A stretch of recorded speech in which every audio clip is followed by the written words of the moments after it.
नमस्कार, आप देख रहे हैं न्यूज हाट। मैं हूं आपके साथ रितेश शर्मा। सत्ता साजिश और सियासत कार्यक्रम में आपका फिर से एक बार बहुत बहुत स्वागत है।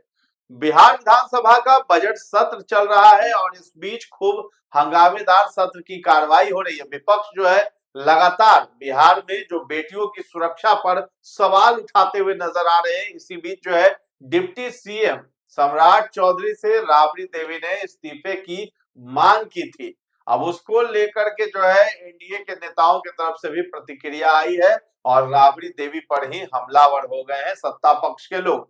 इसके साथ ही साथ बात करेंगे पप्पू यादव की। उनको जमानत मिल गई है, वो भी जिस 3 केस में वो फंसे हुए थे तीनों में उनको बेल मिल चुकी है, लेकिन अभी फिलहाल वो आज जेल में ही बंद रहेंगे। तो कब बाहर आएंगे इस पर चर्चा करेंगे। इसके साथ ही साथ बात करेंगे तेज प्रताप यादव की। उनकी जो पत्नी है ऐश्वर्या, जो तलाक वाला जो प्रकरण चल रहा है उसको लेकर के फैमिली कोर्ट में एक बार फिर से आमने सामने होने वाले हैं। तो क्या सुलह होगी तेज प्रताप और ऐश्वर्या में, या फिर उस दिन अंतिम फैसला होगा और दोनों अलग हो जाएंगे? इसमें अनुष्का यादव का भी मामला सामने आ रहा है। इन तमाम मुद्दों पर हम चर्चा करेंगे। हमारे साथ जुड़े हैं न्यूज हाट के managing editor Ajay Kumar Mishra sir हैं और साथ में पत्रकार अश्विनी कुमार। सर, राबड़ी देवी से शुरुआत करते हैं। इस्तीफा मांग रही थी सम्राट चौधरी से। बेटियों की सुरक्षा को लेकर के जो है लगातार बिहार पुलिस की कार्यशैली पर, नीतीश कुमार की जो सरकार है उनकी कार्यशैली पर ये सवाल उठ रहा है। गृह मंत्री सम्राट चौधरी हैं, बहुत उम्मीदें थी लोगों को जिस तरीके से उन्होंने बयानबाजियां भी की, लेकिन अब जो है अपनी उम्मीदों पर खड़े नहीं उतर रहे, इसलिए विपक्ष जो है इस्तीफे की मांग कर रहे हैं। देखिए, बिहार में क्राइम तो बढ़ रहा है और जो है छात्राओं की मौत निरंतर जो है उसकी घटना आती है आ रही। एक छात्रा जो है पटना में ही छत पर से कूद कर मर गई जी। है ना, यह भी एक बड़ी घटना है। एक छात्रा फुलवारी शरीफ में एक छात्रा की मौत हो गई, संदिग्ध मौत। तो ये सब मामले जो उससे पहले नीट छात्रा की संदिग्ध मौत, इसका अभी तक जो है कुछ खुलासा नहीं हुआ। और सम्राट चौधरी गृह मंत्री हैं, उन्होंने क्या कहा कि अगर इसमें न्याय नहीं मिला तो हम 24 घंटा के अंदर रिजाइन कर देंगे, है ना, इस्तीफा दे देंगे। आज इसी उनकी जो यही घोषणा थी, इसी मुद्दे पर वह खुद घिर गए विधान परिषद में। और घेरा कौन? राबड़ी देवी ने। अब मुद्दा कौन उठाया था? तो राजद के एमएलसी, है ना, सुनील सिंह जी। सुनील सिंह ही विधान परिषद में जो है राबड़ी के लेफ्टिनेंट बने हुए। और आज भी उन्होंने ही यह मुद्दा उठाया फिर से, लड़कियों की सुरक्षा, है ना, और उसकी संदिग्ध मौत पर मामला, है ना। तो इसलिए जो है आज राबड़ी देवी आक्रामक हो गई। फिर उन्होंने कहा कि सम्राट चौधरी ने घोषणा कर रखा है तो वह इस्तीफा दे। उनकी मांग हो गई। अब सम्राट चौधरी तिल मिला गए, सम्राट चौधरी भी तिल मिला गए। कहा कि देखिए, राबड़ी देवी तो चाहते ही कि सम्राट चौधरी की मौत हो जाए और नवजोत चौधरी फंस जाए। फंसने का मतलब हुआ पानी में दहला, मतलब दहला जाए। तो सवाल पूछने पे मंत्री जो है अटपटा जो है इस तरह का जवाब दे करके जवाब दे रहे हैं। अटपटा जवाब, ये कोई जवाब नहीं है। और यह भी कह रहे हैं कि ऑर्गेनाइज क्राइम नहीं हो रहा। क्राइम हो रहा लेकिन ऑर्गेनाइज क्राइम नहीं। ये भी स्वीकार रहे हैं। वो अपने ही मुंह से क्राइम हो रहा है लेकिन ऑर्गेनाइज नहीं हो रहा, अनऑर्गेनाइज। पहले ऑर्गेनाइज होता था, है ना। तो कहीं न कहीं अपराध जो हो रहा है, की घटनाएं जो हो रही है, उसको मंत्री सम्राट चौधरी ने स्वीकारा आज सदन में, जिसकी मांग की जा रही है कि भाई अपराध रोकिए, आपराधिक घटनाओं पर लगाम लगाइए।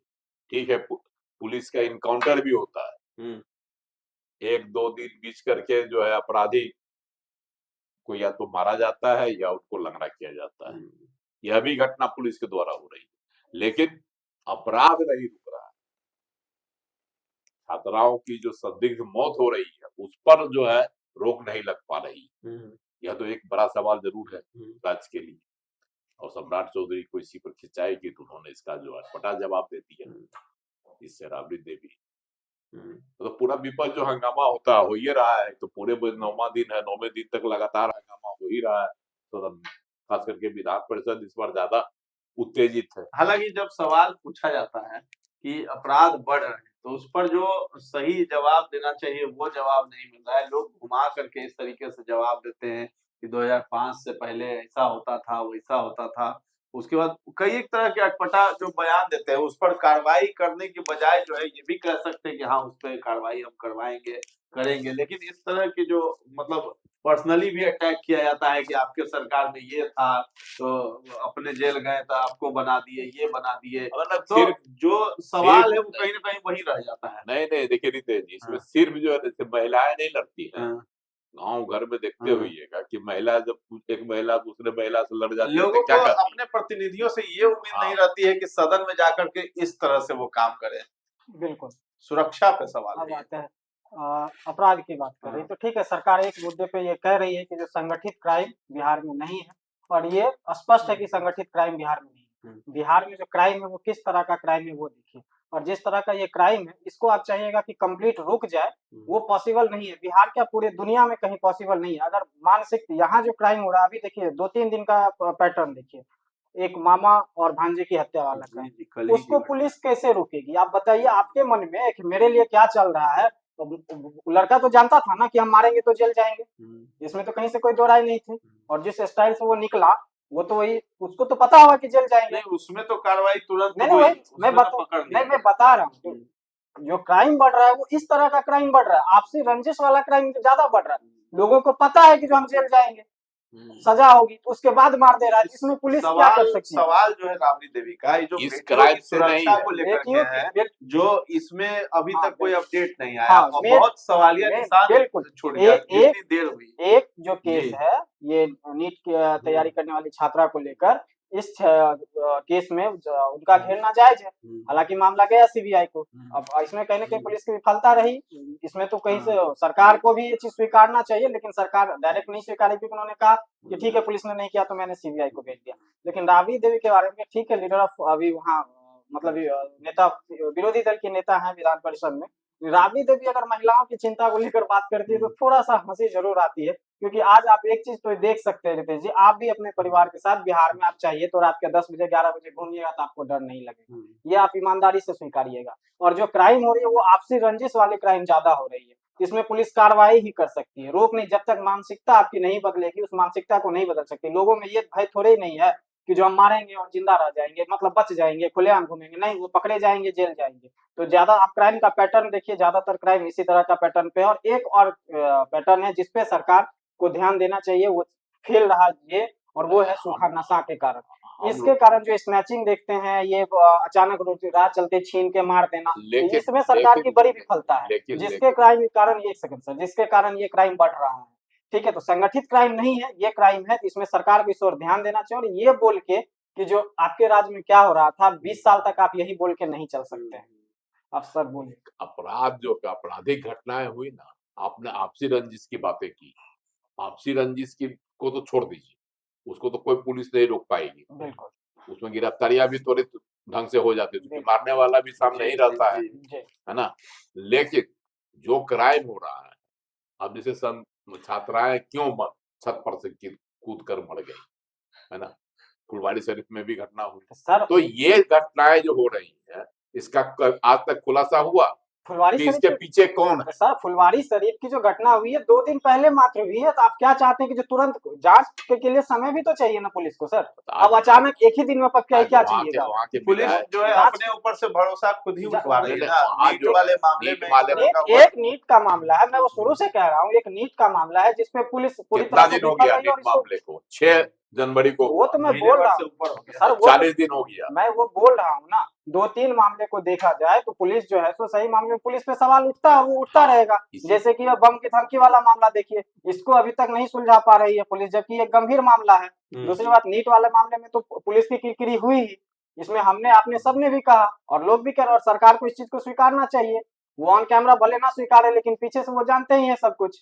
और रही बात, मैंने राबड़ी देवी के उस बयान पे मैंने कहा कि जो बेटी की सुरक्षा अगर वो अभी कर रही हैं तो उनका भी राज उनको याद होना चाहिए। राबड़ी देवी को हक नहीं बनता है, सीधी सी बात। देखिए एक बात और कोई बोले, एक बात जान लीजिए, किसी की सरकार में कुछ हुई है ना, आपके चेहरे पर कालिक लगा है इसलिए हमने भी कालिक लगा लिया, यह कोई जवाब नहीं होता। मैं सरकार के जवाब पे नहीं जा रहा हूँ सर, मैं क्या बोल, नितेश जी, मैं तो बोल ही रहा हूँ कि सरकार को इस पे जवाब देना चाहिए। और गृह मंत्री बतौर गृह मंत्री सम्राट चौधरी के ऊपर सवालिया निशान खड़ा हो रहा है। एक चीज ठीक है, और दूसरा जो जवाब उन्होंने दिया कि राबड़ी देवी चाहती है कि सम्राट चौधरी मर जाए और अशोक चौधरी भाग जाए। सर ये जवाब है सरकार का, सीधी मंत्री का। तो जिस हिसाब से भाई वीरेंद्र या सुनील सिंह नीतीश कुमार पर कटाक्ष करते हैं, पर्सनल अटैक करते हैं कि दवाई खाइए भूल जाइएगा, तो ये तरीका है विपक्ष का। तो ये भाषाई मर्यादाएं दोनों तरफ से जाएगी। तो यहाँ टिट फॉर टैट की रणनीति अब चलते आ रही है, इसमें आप कुछ नहीं कर सकते। ये उन लोगों को सोचना चाहिए और समझना चाहिए वैसे लोगों को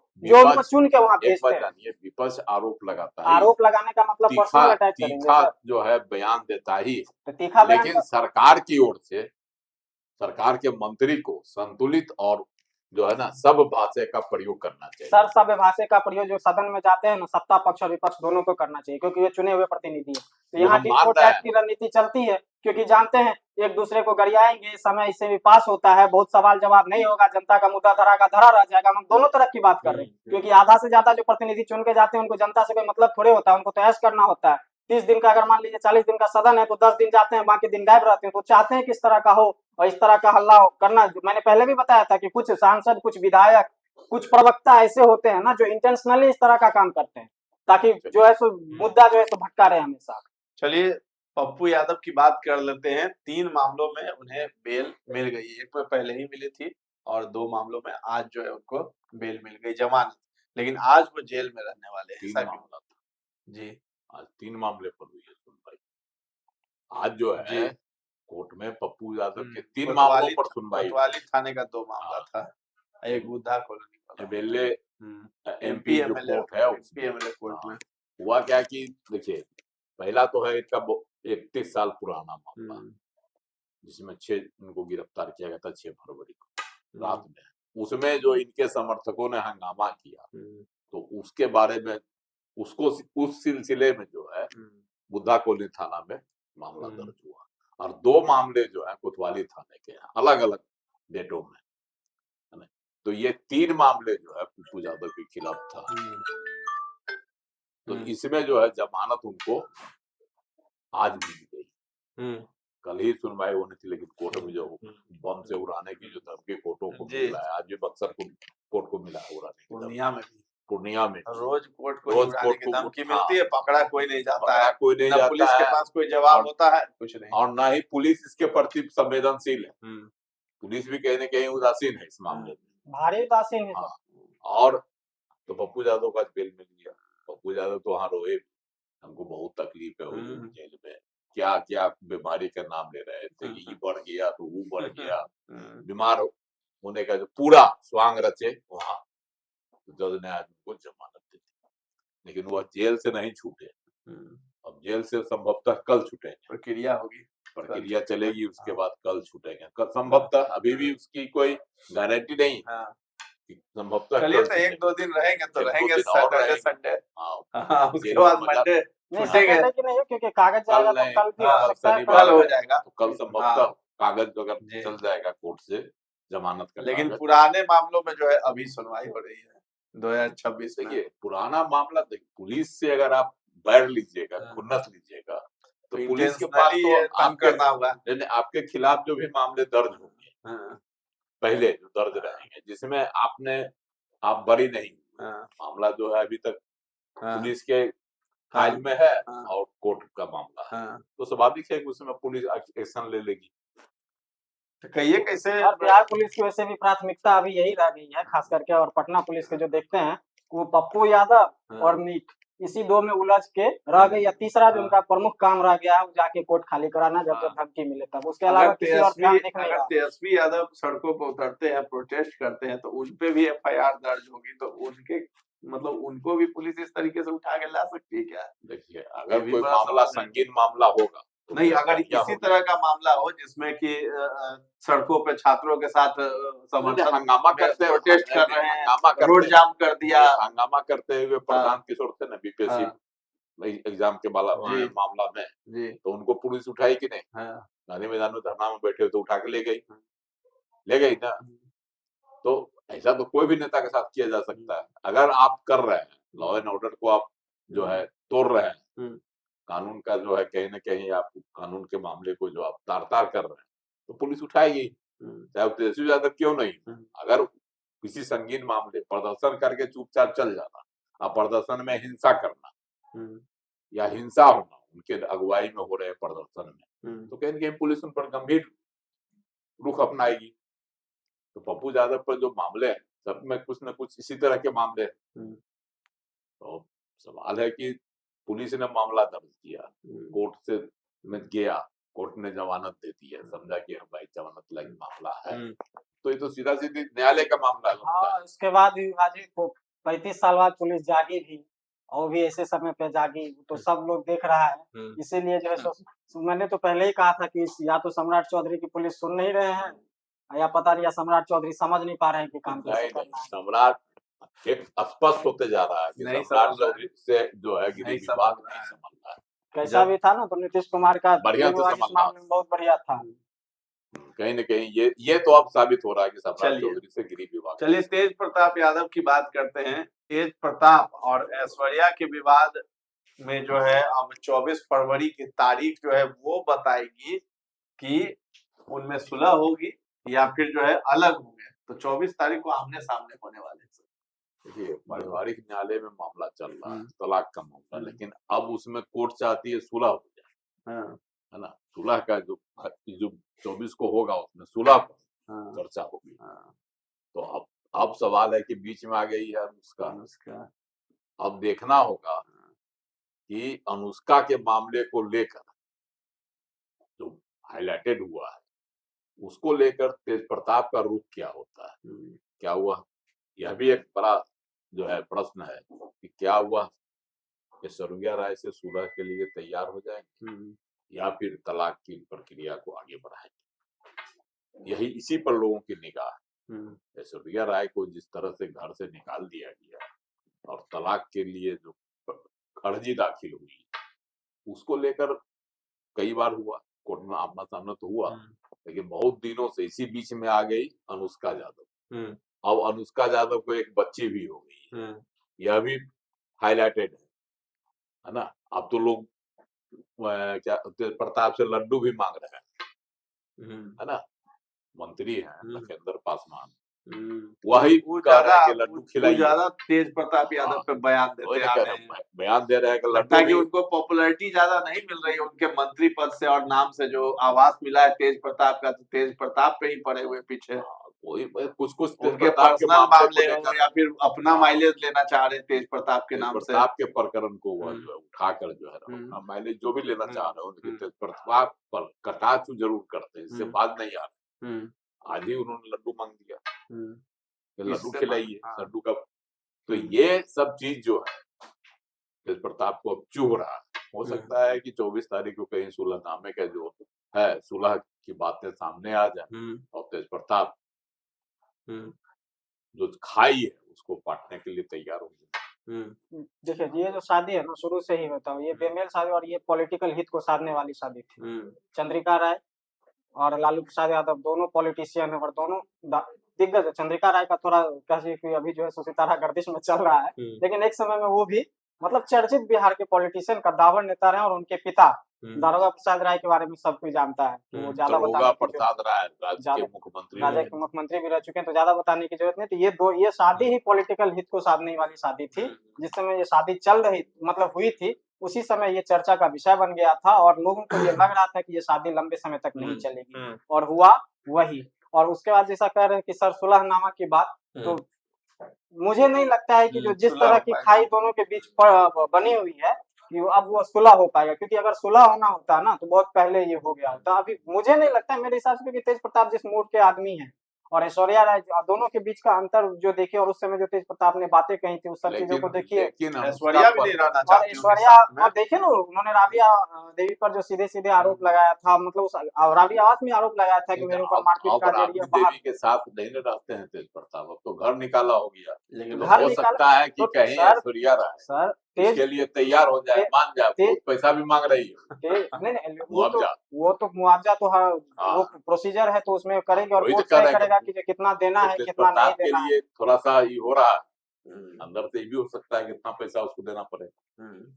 लेकिन अब देखिए, वही तो हम बता रहे हैं कि 24 तारीख को जब आमने सामने होंगे तेज प्रताप और ऐश्वर्या राय, तो क्या होता है अनुष्का प्रकरण के बाद। चलिए, तेज प्रताप और ऐश्वर्या दोनों आमने सामने होने वाले हैं 24 फरवरी को, और अनुष्का यादव का भी नाम आ रहा है। किसको अपनाएंगे वो देखने वाली बात होगी। कोर्ट क्या सुलह करवा पाती है, या फिर दोनों अलग हो जाएंगे और अनुष्का को अपनाएंगे। उसके बाद ये सब कुछ जो भी अपडेट आएगा हम दिखाएंगे। इसके साथ ही साथ पप्पू यादव को बेल मिल चुकी है, और कल ऐसी उम्मीद जताई जा रही है कि वो जेल से बाहर आ जाएंगे, रिहा हो जाएंगे। लेकिन इसी के साथ राबड़ी देवी ने जो सवाल उठाया है सम्राट चौधरी को लेकर के, इस्तीफे की मांग की है, उस पर जिस तरीके से दोनों पक्ष की तरफ से, सत्ता और विपक्ष दोनों की तरफ से जिस तरह की भाषा का उपयोग किया जाता है सदन में या सदन के बाहर, वो कहीं से भी सही नहीं है। क्योंकि लोग जो है अपने जनप्रतिनिधि को भेजते हैं ताकि वहां पर उनकी समस्याओं को उठाए सदन में,